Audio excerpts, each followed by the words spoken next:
Collaborations, they were something extremely special. We didn't see them all the time. They told a story. They brought you into a designer's world, another brand. You discovered their story in connection with maybe a sneaker brand's already established story, ethos, a model, silhouette, colorways. Collaborations were just something to really look forward to. And as of late, it feels a little watered down. Now, for some, they say it doesn't, and for others, you feel like it is watered down. First, go ahead and comment your thoughts there. Where do you stand on collaborations right now with the higher cadence of releases we see in collaboration with other brands? And that leads me to this. So this isn't even a comment that was on one of my videos, but it certainly sparked a question I wanted to pose to each of you. So the recent release by Trophy Room, the Air Jordan 1 Low, it's just had so much buzz, right? It wasn't something I was personally interested in whatsoever from first seeing it. Number one, in terms of the material choices on the shoe and the placement of those materials, satin around the toe vamp. Toe vamp in the box, not really sure how I feel about that. For the satin pairs that I have that are women's releases, the satin is more on the collar or maybe the paneling, but it's not directly on that toe area. So I would be a little cautious about that if I were going after that shoe, just simply because the wear and tear, you need to be mindful of the weather and where you're stepping when wearing that shoe. Second, I already have the Air Jordan 1 Low black toe in an OG cut.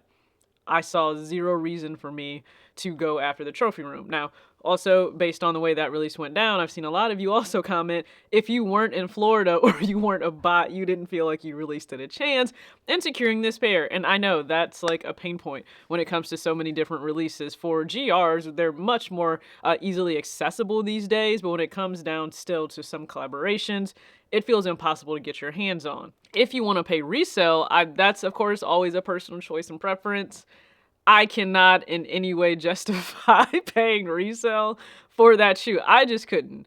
Now, I know the packaging is captivating and it's wowing, a lot of consumers once they get it in hand, but please keep in mind, you don't wear the packaging out. You put the shoes on your feet. So if at any point you think the packaging outweighs the awesomeness of the shoe itself, what exactly are you buying? Because there are times where people on eBay may just sell the packaging for the shoe and they don't even sell you the actual shoe. I'm just saying, like, you can buy boxes for shoes, okay, separately from the shoe itself. So the comment I saw, I think just really, it kind of brought to light some realization that we as consumers have to just take a step back and just, pose this to ourselves. Just look in the mirror real quick. If this shoe were a regular GR, no name attached, full retail price, would you still pay that price for it? If it looked identical, but there was no name attached to it, would you still buy that shoe?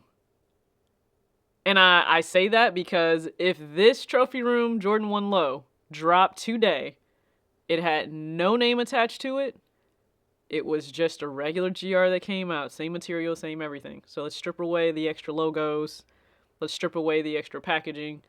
Would you buy that shoe? And if the answer is no, then is there really a reason you may be going over the top for that shoe?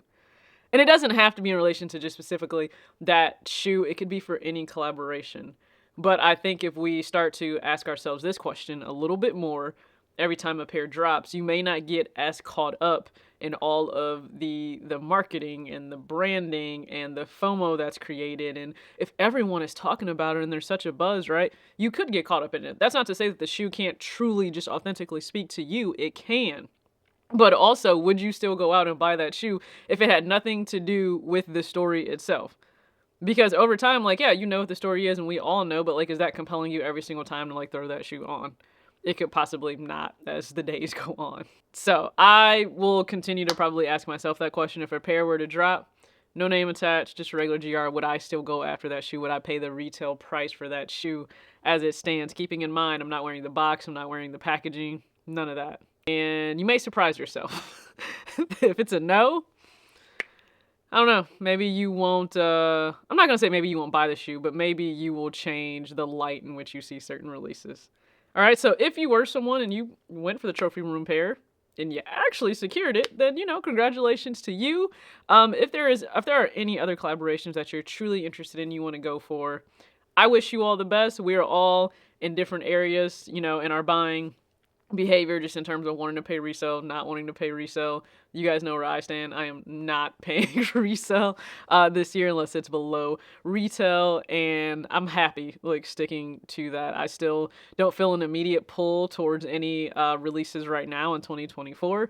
The pair that I picked up, the third pair, was a 2023 release. So still doing the very easy reach back GR pairs, check out with no problem. But look yourself in the mirror, pose that question, go ahead and comment below your thoughts. As always, act your age, not your shoe size. Peace.